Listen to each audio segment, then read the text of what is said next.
നിങ്ങൾ ക്ലോഡിൽ പ്രോംപ്റ്റ് ചെയ്യുന്ന സമയത്ത് നിങ്ങൾ ഒരുപാട് ചലഞ്ചസ് നിങ്ങൾ ഫേസ് ചെയ്തിട്ടുണ്ടാകാം. അപ്പോൾ ചലഞ്ചസ് ഞാൻ ഉദ്ദേശിക്കുന്നതെന്ന് വെച്ചാൽ നിങ്ങൾക്കിപ്പം കിട്ടുന്ന റെസ്പോൺസ് വളരെ ജനറിക് ആവാം. ആ റെസ്പോൺസിൻ്റെ ലെങ്ത്ത് വ്യത്യാസം ഉണ്ടാവും. ചിലപ്പോൾ ഷോർട്ട് ആയിരിക്കും, ചിലപ്പോൾ ലോങ് ആയിരിക്കും.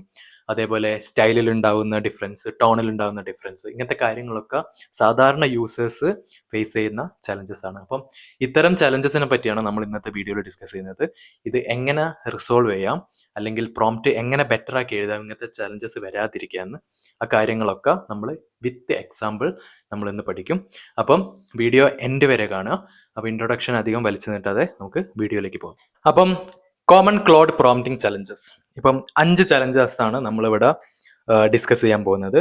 ഒന്നാമത്തത്, റെസ്പോൺസ് ഈസ് ടു ജനറിക്. അപ്പം അതിൻ്റെ പ്രോംപ്റ്റ് എങ്ങനെയാണെന്ന് നോക്കാം. അത് പ്രോംപ്റ്റ് പറയുന്നതിന് മുമ്പ് ഞാൻ ആ സിറ്റുവേഷൻ പറഞ്ഞുതരാം. ഇപ്പം ഞാനൊരു ക്ലയൻറ്റിനോട് സംസാരിച്ചു, എനിക്കൊരു പ്രൊഡക്റ്റ് വേണമെന്ന് പറഞ്ഞിട്ട്. അപ്പം അവരതിൽ ഇൻട്രസ്റ്റ് ആണ്. അതായത് എൻ്റെ കമ്പനി വേറെ ക്ലയൻറ്റിനോട് സംസാരിക്കുകയാണ്, എൻ്റെ ഒരു പ്രൊഡക്റ്റ് ഉണ്ട്, നിങ്ങൾക്ക് എടുക്കാൻ താല്പര്യം ഉണ്ടോയെന്ന്. അപ്പോൾ അതിലവർ ഇൻട്രസ്റ്റ് ആണ്. അപ്പം അവരെ സൈഡിൽ നിന്ന് ഒരു കോളൊക്കെ കഴിഞ്ഞ ശേഷം റെസ്പോൺസ് ഒന്നും കിട്ടുന്നില്ല.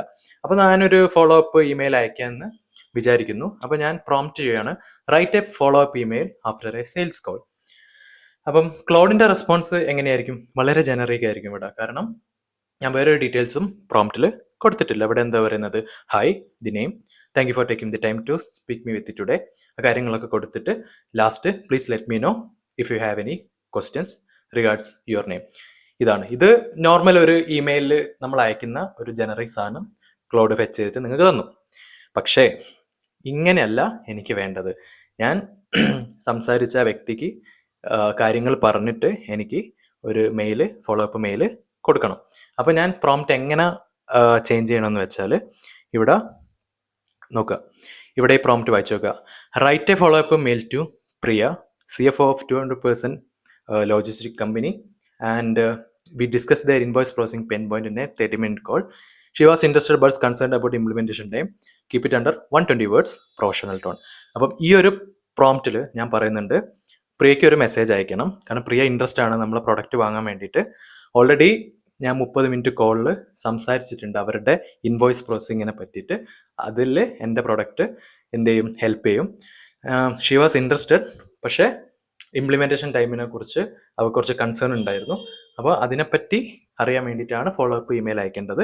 120 വേർഡ്സ് ആയിരിക്കണം, പ്രൊഫഷണൽ ടോൺ ആയിരിക്കണം. അപ്പോൾ ഇത്രയും കാര്യങ്ങൾ ഞാൻ ആ പ്രോംപ്റ്റിൽ ഇൻക്ലൂഡ് ചെയ്തപ്പം എനിക്ക് കിട്ടുന്ന റെസ്പോൺസ് നിങ്ങൾ ഇവിടെ വായിച്ചു നോക്കിയാൽ മതി. Hi Priya, great speaking today, manual bottlenecks in invoice.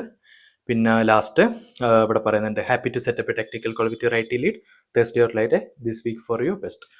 അപ്പം ഇതിലെ എല്ലാ കാര്യങ്ങളും ഇൻക്ലൂഡ് ചെയ്തിട്ടാണ് എനിക്ക് റെസ്പോൺസ് കിട്ടിയത്, ജനറിക് ആയിട്ട് അല്ല. അപ്പം ഇങ്ങനത്തെ സിറ്റുവേഷനിൽ നിങ്ങൾ പ്രോംപ്റ്റ് എഴുതുമ്പം ഡീറ്റെയിലിങ് കൊടുക്കാൻ വിട്ടുപോകരുത്. ഡീറ്റെയിലിംഗ് കൊടുത്തിട്ടില്ല എങ്കിൽ നിങ്ങൾക്ക് കിട്ടുന്ന റെസ്പോൺസ് വളരെ ജനറിക് ആയിരിക്കും. ഇനി നമുക്ക് നെക്സ്റ്റ് ചലഞ്ചിലേക്ക് പോകാം.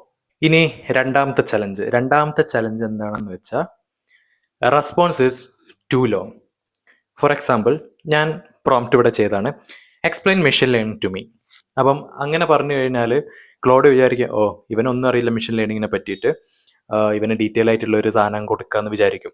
അപ്പോൾ ക്ലോഡിൻ്റെ റെസ്പോൺസ് ചിലപ്പം 600, 700, 800, 900 വേർഡ്സ് ഉള്ള ഒരു വലിയ പാരഗ്രാഫോ എസ്സേ പോലെ ഇങ്ങനെ എഴുതിയിട്ട് അതിൻ്റെ ഹിസ്റ്ററിയും കാര്യങ്ങളൊക്കെ പറഞ്ഞിട്ട് ഇങ്ങനെ നമുക്ക് തരും.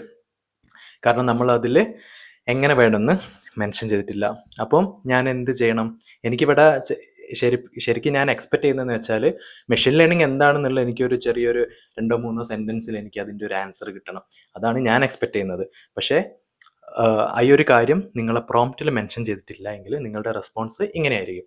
ഇനിയിപ്പം അത് റെക്ടിഫൈ ചെയ്തിട്ട് ഞാൻ വേറൊരു പ്രോംപ്റ്റ് കൊടുക്കുകയാണ്, explain machine learning in 3 sentences like I'm a marketing manager with no tech background. ഞാനൊരു മാർക്കറ്റിംഗ് മാനേജറാണ്, പക്ഷേ എനിക്ക് എന്താണ് മെഷീൻ ലേണിംഗ് എന്ന് അറിയണം, എനിക്ക് ടെക് ബാക്ക്ഗ്രൗണ്ട് ഒന്നുമില്ല.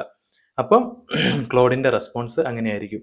ഇപ്പോൾ machine learning is a way of teaching computers to recognize patterns and examples rather than programming every rule by hand.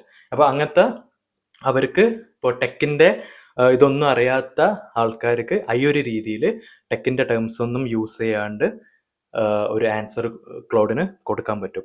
പക്ഷേ നിങ്ങളിവിടെ എന്ത് പറയണം, അതിൻ്റെ ലെങ്ത്തും അതേപോലെ അതിൻ്റെ ഒരു ഏത് രീതിയിൽ നിങ്ങൾക്ക് വേണമെന്ന് നിങ്ങളിവിടെ പറയണം. ഇപ്പം ഈ ഒരു പ്രോംപ്റ്റിൽ ഞാൻ 3 സെൻറ്റൻസസ് എന്ന് പറഞ്ഞിട്ടുണ്ട്. അതുകൊണ്ടാണ് എനിക്കിവിടെ 3 സെൻറ്റൻസസിൽ ഈ ഒരു ആൻസർ കിട്ടിയത്. അപ്പം ഇങ്ങനെ ചെയ്ത് കഴിഞ്ഞാൽ നിങ്ങൾക്ക് ഷോർട്ടിലോ ലോങ്ങിലോ എങ്ങനെ വേണമെങ്കിലും നിങ്ങൾക്ക് റെസ്പോൺസ് കിട്ടും. അപ്പം ഇതാണ് രണ്ടാമത്തെ ചലഞ്ച്. ഇനി നമുക്ക് നെക്സ്റ്റ് ചലഞ്ച് എന്താണെന്ന് നോക്കാം. മൂന്നാമത്തെ ചലഞ്ച് എന്താണെന്ന് നോക്കാം. മൂന്നാമത്തത് Claude didn't follow my format. Okay, ഇപ്പം എന്തെങ്കിലും ഒരു കാര്യത്തിൻ്റെ ഇവിടെ പ്രോംപ്റ്റ് നിങ്ങൾക്ക് നോക്കിയാൽ മനസ്സിലാവും.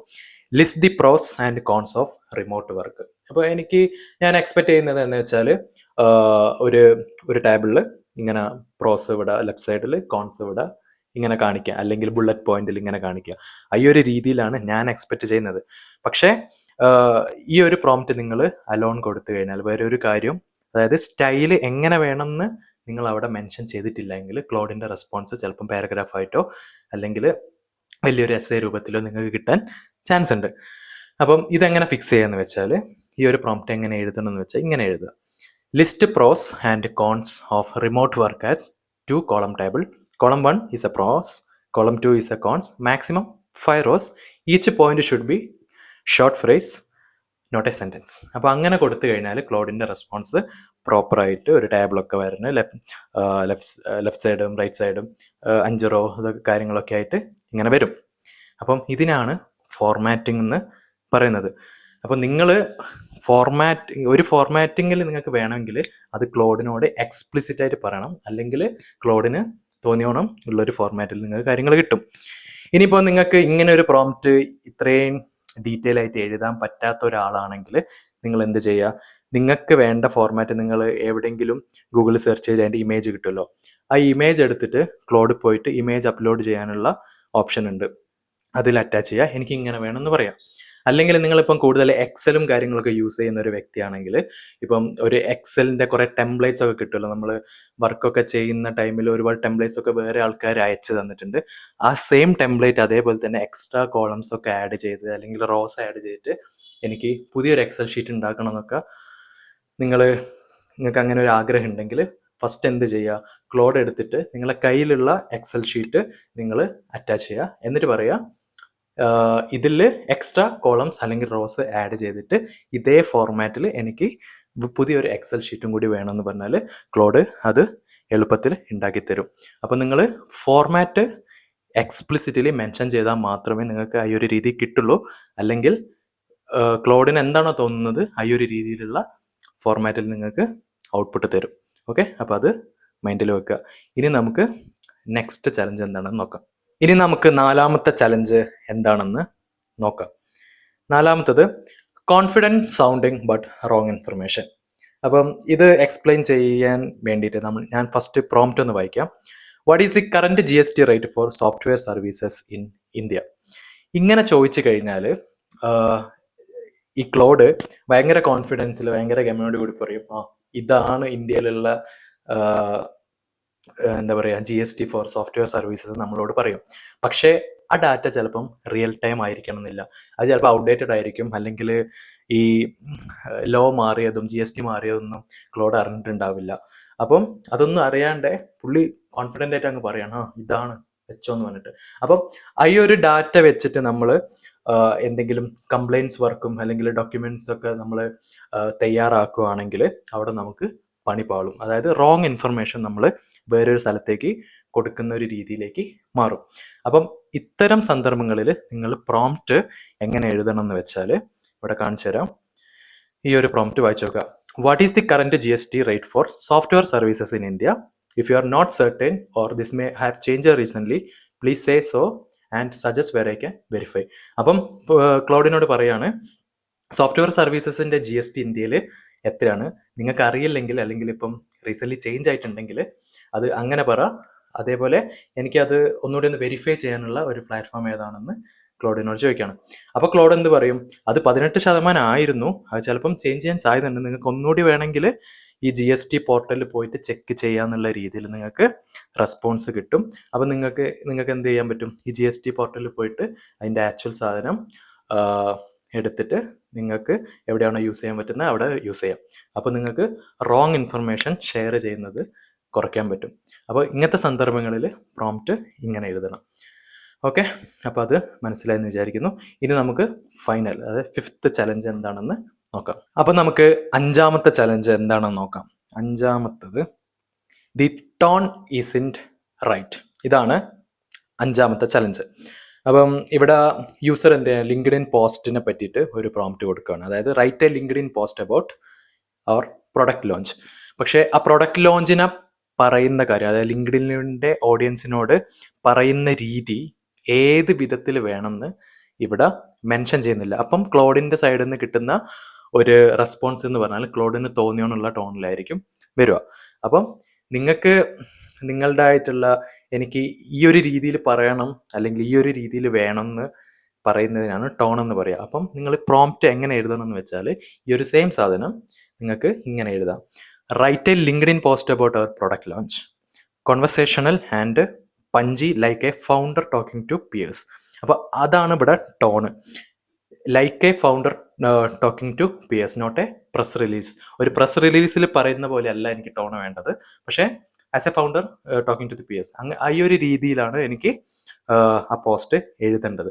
അപ്പോൾ അങ്ങനെ പറഞ്ഞു കഴിഞ്ഞാൽ ക്ലോഡ് ഈ ഒരു ടോണിൽ നിങ്ങൾക്ക് എന്ത് കിട്ടും?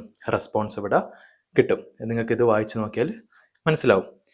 അപ്പം ഇതിനാണ് ടോണ് നിങ്ങൾ പ്രോംപ്റ്റിൽ മെൻഷൻ ചെയ്യുമ്പം ശ്രദ്ധിക്കേണ്ട കാര്യം. ഇങ്ങനെയാണ് ടോണ് സെറ്റ് ചെയ്യുക. ഓക്കെ, അപ്പം 5ാമത്തെ ചലഞ്ചും നിങ്ങൾ പഠിച്ചെന്ന് വിചാരിക്കുന്നു. ഓക്കെ, അപ്പം അത്രയേ ഉള്ളൂ ഇന്നത്തെ ഈ വീഡിയോയിൽ. അപ്പം നിങ്ങൾക്ക് എല്ലാ ചലഞ്ചസും എങ്ങനെയാണ് ഉണ്ടാവുമെന്ന് ഒരു പിടികിട്ടി കാണും. അങ്ങനെ ഉണ്ടായിക്കഴിഞ്ഞാൽ പ്രോംപ്റ്റ് എങ്ങനെ എഴുതണം എന്ന് നിങ്ങൾക്ക് മനസ്സിലായി കാണും. നിങ്ങൾക്കിത് ഞാനിവിടെ കൊടുത്ത ഈ ഡെമോ, ഈ ഒരു വെബ് പേജ് നിങ്ങൾക്ക് റെഫറൻസ് ആയിട്ട് യൂസ് ചെയ്യണമെങ്കിൽ ഞാനിത് ഗിറ്റബിലെറ്റാൻ ഹോസ്റ്റ് ചെയ്തിട്ട് അതിൻ്റെ URL ഡിസ്ക്രിപ്ഷനിൽ കൊടുക്കാം. അപ്പോൾ നിങ്ങൾക്കിത് റെഫർ ചെയ്യാം. ഇങ്ങനെ ഒരു സിറ്റുവേഷൻ വന്നാൽ ഇങ്ങനെയാണ് പ്രോംപ്റ്റ് എഴുതേണ്ട രീതിയിൽ നിങ്ങൾക്ക് ഇത് യൂസ്ഫുൾ ആവും. അപ്പം വീഡിയോ ഇഷ്ടമായിട്ടുണ്ടെങ്കിൽ വീഡിയോ ലൈക്ക് ചെയ്യുക, അതേപോലെ നിങ്ങളുടെ ഫീഡ്ബാക്ക് കമൻറ്റ് ചെയ്യുക. പിന്നെ ഞാൻ ഈ ചാനലിൽ AI റിലേറ്റഡും കോഡിംഗ് റിലേറ്റഡും കണ്ടൻറ്റ് മലയാളത്തിലാണ് ചെയ്യുക. അപ്പോൾ അതിലൊക്കെ ഇൻട്രസ്റ്റ് ഉണ്ടെങ്കിൽ നിങ്ങൾ സപ്പോർട്ട് ചെയ്യുക. അപ്പം നമുക്ക് വേറൊരു വീഡിയോയിൽ ഇനിയും കാണാം. അതുവരേക്കും ബൈ.